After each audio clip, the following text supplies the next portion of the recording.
Welcome to Mr. Hutchings History, where the past comes alive. Let's dive into today's story. Hey everyone, and welcome back for another deep dive.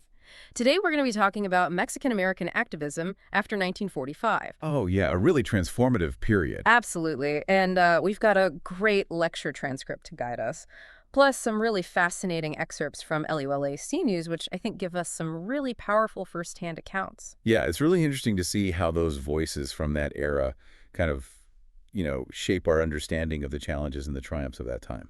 Okay, so let's set the stage here. World War II, over 300,000 Mexican Americans served, fighting for freedom and democracy abroad. Right. What impact did that have when they came back home? Well, you can imagine, they're fighting for these ideals, risking their lives, and then they come back to a country where they're still treated as second-class citizens. Right. And so it really ignited this desire for change, this push for equality that just couldn't be ignored anymore. Yeah, and the LULAC News editorials really capture that. Like, there's this one from 1945 that talks about veterans still in uniform being told, we don't serve Mexicans here. Wow. Talk about a slap in the face. Oh, absolutely. It's just a stark reminder of the hypocrisy that existed, within American society at that time. Yeah.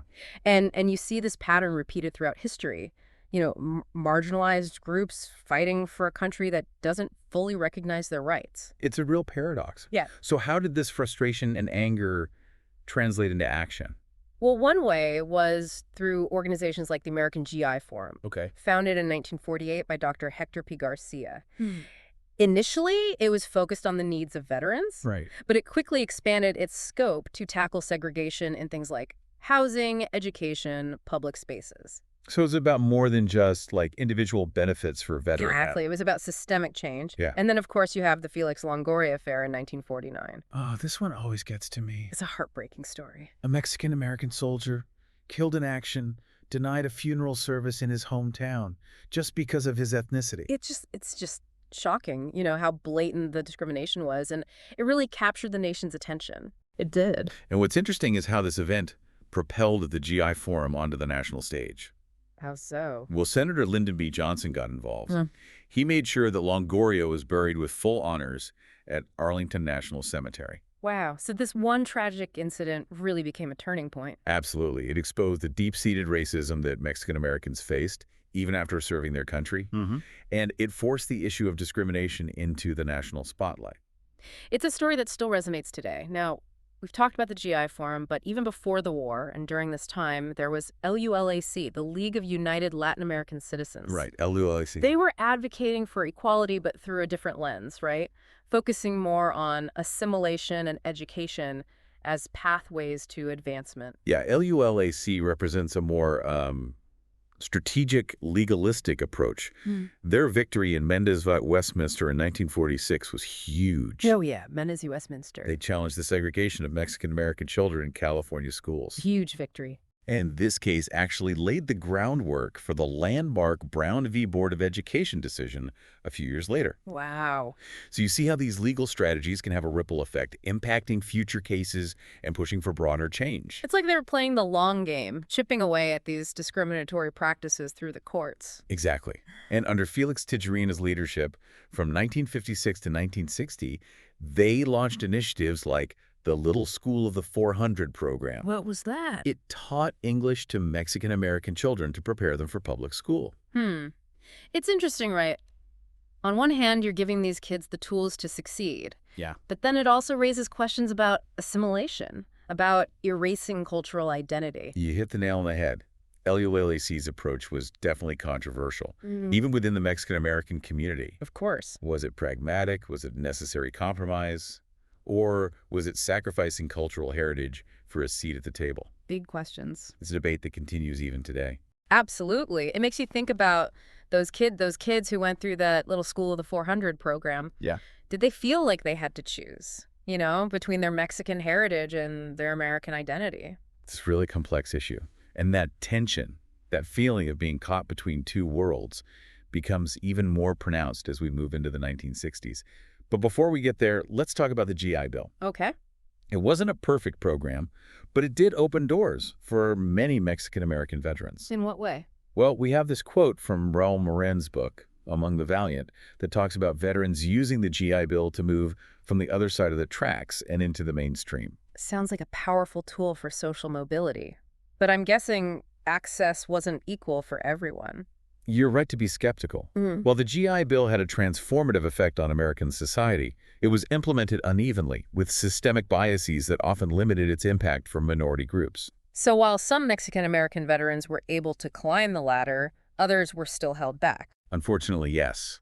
And it's this simmering frustration, this sense of promises unfulfilled, that contributes to the more assertive activism we see emerging in the 1960s. So the 1960s, right, you have the civil rights movement, anti-war protests, everything's kind of bubbling over. A real turning point in American history. Definitely.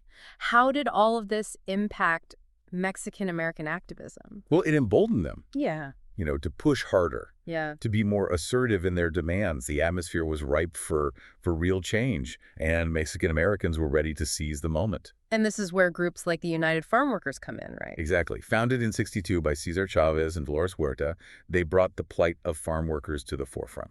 It's easy to forget about the people who are putting food on our tables. Right. They were often invisible, subject to terrible working conditions, exploitation, you name it. The UFW really shined a light on that. So how did they do that? What were their strategies? Well, they organized strikes, boycotts, and nonviolent protests. The Delano grape strike, which lasted from '65 to '70, was a major turning point. 5 years. Wow. It was a long and hard-fought battle, but it really captured the nation's attention. It forced consumers to think about where their food came from and the human cost of, those cheap grapes. I remember learning about that strike in school. It's Yeah. amazing how they were able to bring about real change through nonviolent resistance. Chavez was a brilliant strategist. He understood the power of nonviolence and how it can garner public support. Yeah, it's like they were taking a page out of Martin Luther King Jr.'s playbook. Exactly. And it worked. They forced the growers to negotiate, to improve working conditions, and it elevated the issue of farm worker rights to a national level. Now, the UFW was fighting for economic justice, but around the same time, you also have the rise of the Chicano movement, which seemed to be more about cultural identity and empowerment. Yeah, the Chicano movement was all about reclaiming their heritage, rejecting assimilation. They were proud of their Mexican roots and wanted that recognized and respected. It's like they were saying, we're not going to try to fit in anymore. We're going to celebrate who we are. Exactly. And I Am Joaquín by Rodolfo Corky Gonzalez. That poem really captured that spirit. Oh, powerful poem. It's like a declaration of independence, a manifesto for the Chicano movement. So you have these two movements happening. The UFW focused on labor rights and the Chicano movement on cultural identity. Did they ever, clash or collaborate? Well, there was some overlap, for sure. Many Chicanos supported the UFW, seeing it as part of the larger fight for social justice. But there were also tensions. Some in the Chicano movement felt the UFW wasn't radical enough, while others thought they were too focused on labor and not enough on cultural issues. It sounds like a classic case of a movement with different factions, different priorities. Absolutely. And it highlights the complexity of building a unified movement, within such a large and diverse community. So you have these new movements emerging, but you also have these established organizations like LULAC and the GI Forum.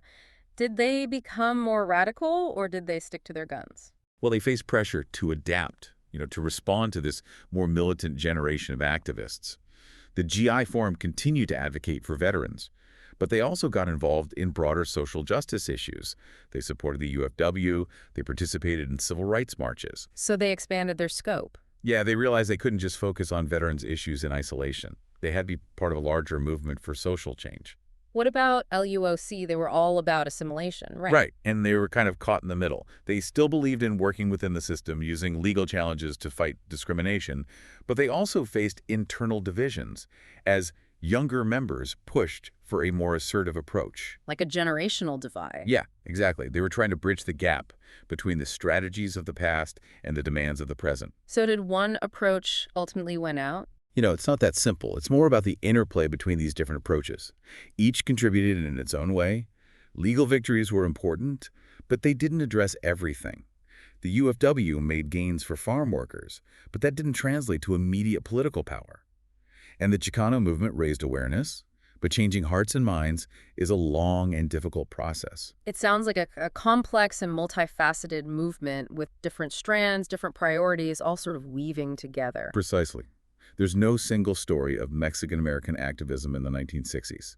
It was a vibrant, dynamic period with people trying different things, experimenting, pushing the boundaries of what was possible. So amidst all this activism and organizing, what about the everyday people? What was life like for them during this tumultuous time? It was a time of both hope and uncertainty. They saw the possibility of real change, but they also continued to face discrimination, economic hardship.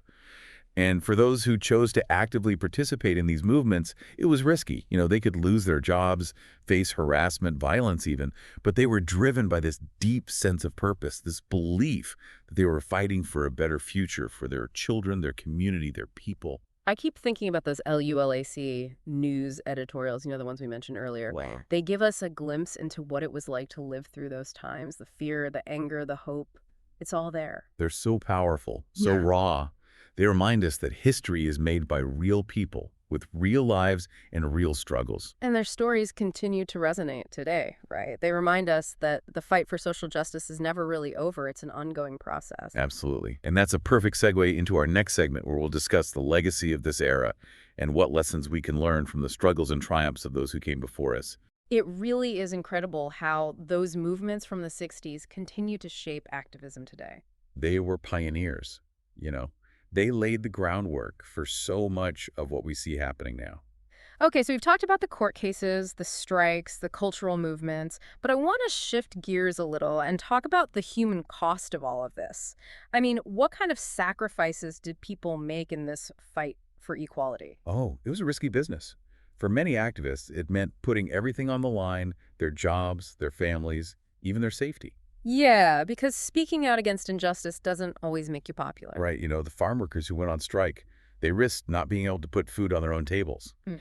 And the students who organized protests, they faced disciplinary action, arrests. It's hard to imagine having that much courage. What do you think motivated them to keep going? I think it was a deep sense of purpose, a belief that what they were doing was bigger than themselves. They were fighting for the future, for their children, for their communities. It's like they had this unwavering belief that a better world was possible, even if they didn't see it in their lifetime. Exactly. And that's a powerful lesson for all of us, isn't it? That even small acts of courage can make a difference. That we all have a responsibility to speak out against injustice, to fight for what's right. Absolutely. So as we wrap up this deep dive into Mexican-American activism, what's the one thing you hope our listeners will take away from this conversation? I hope they'll understand that the fight for social justice is a marathon, not a sprint. It's a relay race, really. We're all part of this ongoing struggle, and we have to learn from the past, from those who came before us, to create a better future. So stay informed, stay engaged, and never give up hope. That's a great message to end on. The fight for a more just and equitable world continues, and we all have a role to play. And as I reflect on everything we've discussed today, I'm struck by the resilience and determination of the Mexican-American community. They faced so many obstacles, yet they never lost sight of their goals. Their story is an inspiration to us all, reminding us that change is possible when people come together and demand a better future. You said it. And to our listeners out there, I encourage you to keep learning. Dive deeper into this history. Read the books, explore the primary sources. Let the voices of those who lived through these times guide you. Because understanding the past is the key to creating a better future. Absolutely. And on that note, we'll wrap up this deep dive. Thanks for joining us, and until next time, keep learning and keep questioning. Thanks for listening to Mr. Hutchings History. Keep exploring, and we'll see you next time.